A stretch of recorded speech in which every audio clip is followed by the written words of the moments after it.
폴란드에서 촉망받던 피아니스트가 있었습니다. 블라디슬로프 슈필만.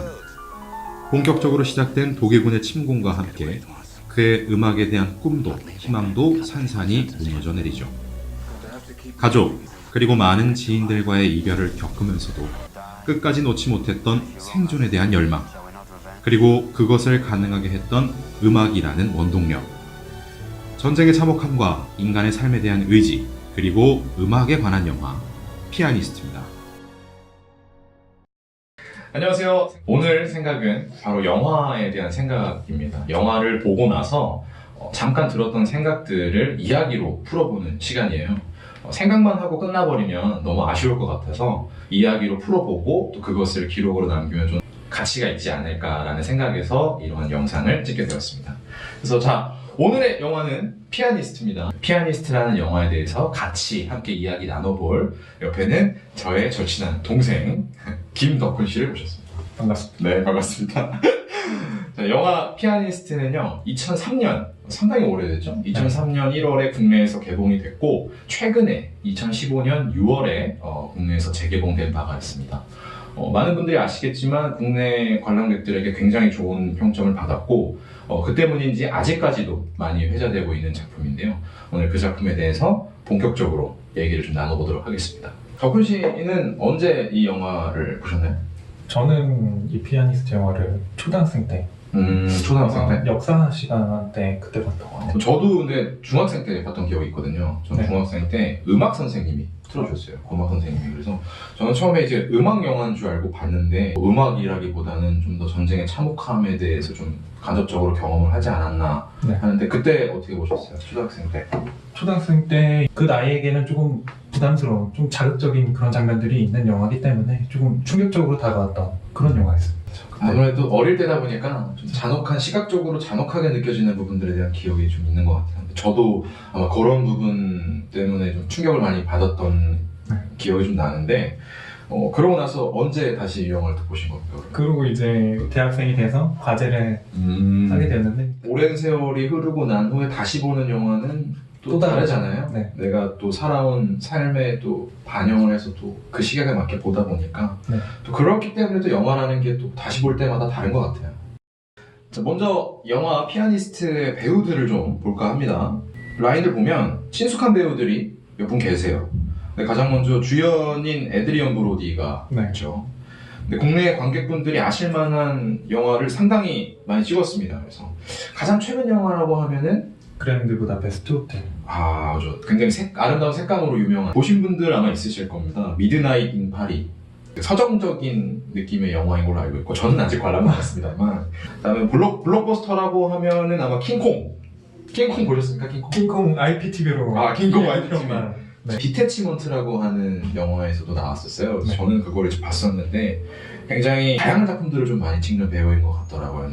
뭐 액션이라던가 블록버스터 혹은 뭐 굉장히 좀 서정적인 좀 잔잔한 영화 가리지 않고 다 찍는 그런 배우고, 아버지가 폴란드계 유대인입니다. 아마 이런 부분들이 아마 에드리언 브로디가 피아니스트 안에서 연기를 하는데 좀 영향을 미치지 않았을까라는 생각을 해요. 분명히 그 아버지 그 유대계라는 게 분명 역할을 했을 거라고. 어떤 네. 그런 부분에서도 좀 계속해서 노력을 하려고 하는 부분에 원동력이 되지 않았을까라는 생각이 잠시 드는 그런 내용입니다. 아마 남성분들은 약간 남성 잡지, GQ 같은 그런 남성 잡지에서 화보로 많이 접하셨을 그럴 배우입니다. 그래서 딱 보면 대부분 다들 아시는, 그쵸, 모델 출신이기도 하니까. 화보를 찍으면 모델 같고 네. 영화에 나오면 정말 배우 같은, 팔색조 같은 그런 배우입니다.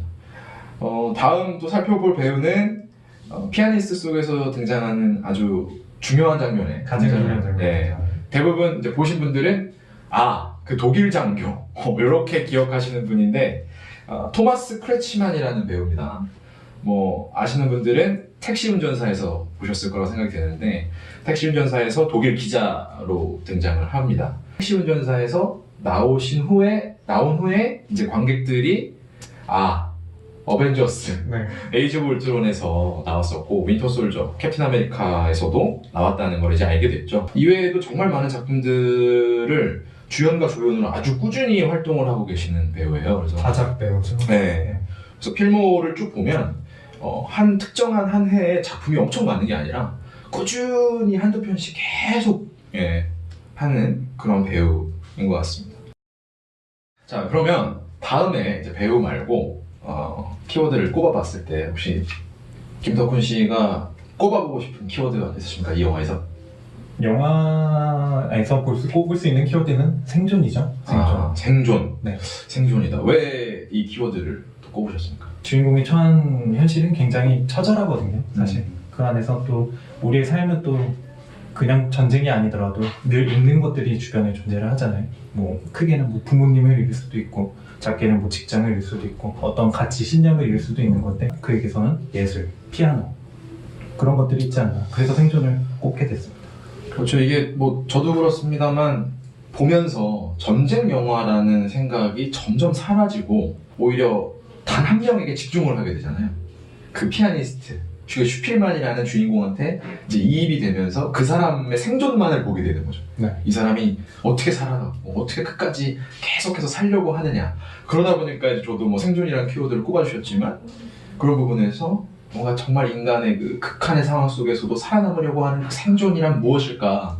그러면서 인간에게, 우리에게 사는 건 뭘까라는 생각도 갑자기 들더라고요. 좀 이입을 해보자면 내가 그 전쟁이라는 아주 특수하지만 되게 잔혹한 상황이잖아요. 나에게 벌어진 상황 중에 아마 인간이 처한 상황 중에 최악이라고 생각이 되는데 그 상황에서 내가 정말 그 주인공과 같은 상황이라면 살려고 할까라는 생각도 감히 하게 되더라고요. 감히 내가 살 수 있을까? 내가 저 상황이면은 나도 뭐 극단의 선택을 하지 않을까라는 생각도 들게 되고 그러다 보니까 더 대단한 거죠.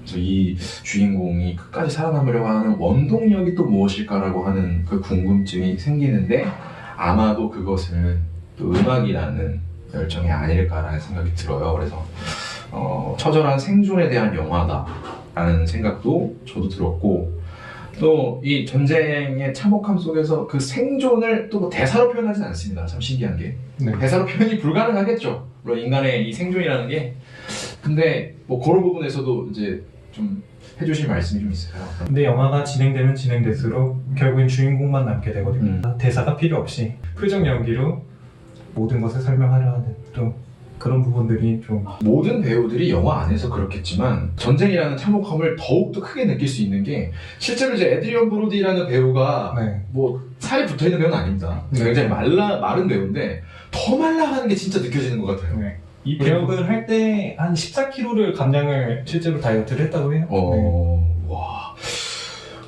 하실 수 있나요?